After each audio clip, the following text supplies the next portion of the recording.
kitab Matius pasal yang kelima ayat yang ke-43 sampai dengan ayat yang ke-44. Kamu telah mendengar firman, kasihilah sesamamu manusia dan bencilah musuhmu. Tetapi aku berkata kepadamu, kasihilah musuhmu dan berdoalah bagi mereka yang menganiaya kamu. Bapak Ibu Saudara diberkati oleh Tuhan, bagaimana kita menanggapi ketidakadilan dalam kehidupan kita? Maka malam hari ini tanggapilah ketidakadilan itu dengan penuh kasih. Ketidakadilan adalah bagian dari kondisi manusia, Bapak Ibu Saudara. Sekian lama Anda tinggal di dalam dunia ini, tentu kita tidak pernah tidak merasa diperlakukan oleh seseorang dengan tidak adil. Boleh jadi itu orang tua kita yang menyebabkan kita melewati masa-masa kecil kita. Kita merasa tidak adil orang tua saya mendidik saya.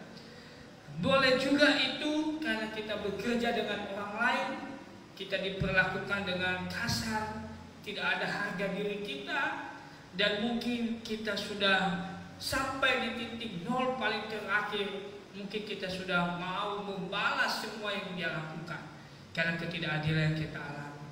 Mungkin juga kita merasa diperlakukan tidak adil oleh proses hukum yang ada di manapun kita berada, di pekerjaan, bahkan mungkin di negara kita ini tidak ada ketidakadilan yang kita alami. Oleh sebab itu Bapak Ibu Saudara yang diberkati oleh Tuhan Yesus Kristus, apapun yang terjadi, apapun yang kita alami, semuanya itu tergantung bagaimana respon kita menanggapi hal demikian. Semua yang terjadi dalam hidup kita tidak akan bisa mempengaruhi kehidupan kita jikalau kita tidak meresponinya dengan baik. Oleh sebab itu Bapak Ibu Saudara diberkati oleh Tuhan, mungkin kita bisa memiliki untuk meresponi yang menyakiti Anda dengan kita membalas dengan dia juga menyakiti. Memang tidak ada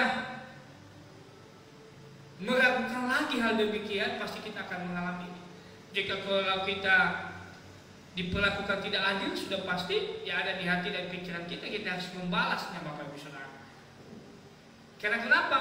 Secara manusia kita pasti bisa melakukan seperti yang dia mau.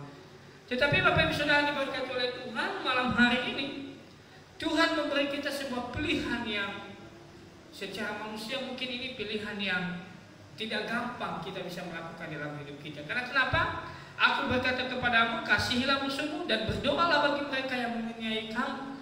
Bapak Ibu Saudara diberkati oleh Tuhan, dua hal di dalam kebenaran firman Tuhan ini, kasihilah musuhmu dan berdoalah bagi mereka.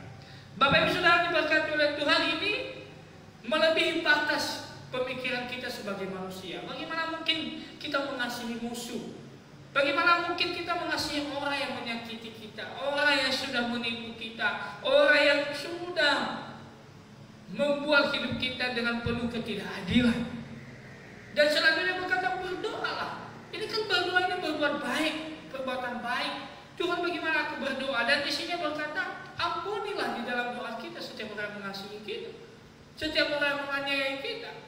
Ini sesuatu hal yang tidak mudah kita lakukan Bapak Ibu Saudara. Namun Bapak Ibu Saudara diberkati oleh Tuhan Yesus Kristus, tidak ada pilihan lain bagi saya dan Bapak Ibu sebagai anak-anak Tuhan untuk melakukan hal yang dirindukan, yang diharapkan oleh Tuhan. Dengan apa? Mengasihi musuh. Dengan apa? Berdoa bagi mereka yang sudah mengasihi kita. Oleh karena itu Bapak Ibu Saudara diberkati oleh Tuhan Yesus Kristus, tidak ada tawaran lagi, tidak ada pilihan lain bagi saya dan Bapak Ibu untuk menanggapi ketidakadilan yang kita alami dalam hidup kita. Respon yang Tuhan rindukan bagi kita yaitu supaya kita mengasihi musuh, supaya kita berdoa kepada musuh kita yang menganiaya kita tanpa ada terkecuali. Bapak Ibu Saudara, sesungguhnya kita dalam kehidupan kita sebagai manusia, musuh kita ya musuh kita. Orang yang mengasihi kita itulah yang kita kasihi, orang yang mendoakan kita itu yang kita doakan. Tetapi firman Tuhan malam hari ini terbalik. Justru dia berkata, kasihilah musuhmu, berdoalah buat orang yang menganiaya kamu. Bapak Ibu Saudara diberkati oleh Tuhan, inilah tanggung jawab kita sebagai orang-orang yang percaya kepada Tuhan. Inilah menjadi panggilan kita sebagai pengikut Tuhan. Kita dipanggil untuk melawan ketidakadilan di tengah-tengah dunia ini.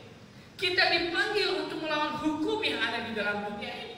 Kalau di dalam dunia ini musuh kita yang musuh kita, kalau di dalam dunia ini orang yang menganiaya kita, kita harus membalas. Kalau di dalam dunia ini kita tidak bisa berdoa buat musuh kita. Karena kenapa? Musuh kita yang musuh kita. Kenapa kita berdoa?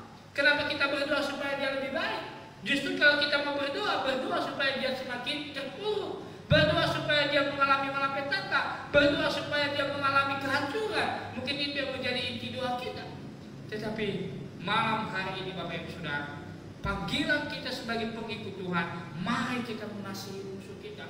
Mari kita berdoa buat orang yang menganiaya kita. Walaupun kita sudah menangis, mungkin hati ini begitu sakit, mungkin hidup ini begitu hancur, belajar daripada Tuhan Yesus. Dia lebih hancur, dia lebih tersakiti, tetapi semuanya itu dia sudah menjalani. Semuanya itu dia sudah melewatinya. Dan inilah yang menjadi jalan salib yang harus kita jalani sebagai anak-anak Tuhan. Untuk menjadi apa? Menjadi murid Kristus yang sejati. Oleh karena itu Bapak Ibu Saudara diberkati oleh Tuhan Yesus Kristus, malam hari ini kita mengambil sebuah keputusan dalam iman kita. Mari kita melihat Kristus.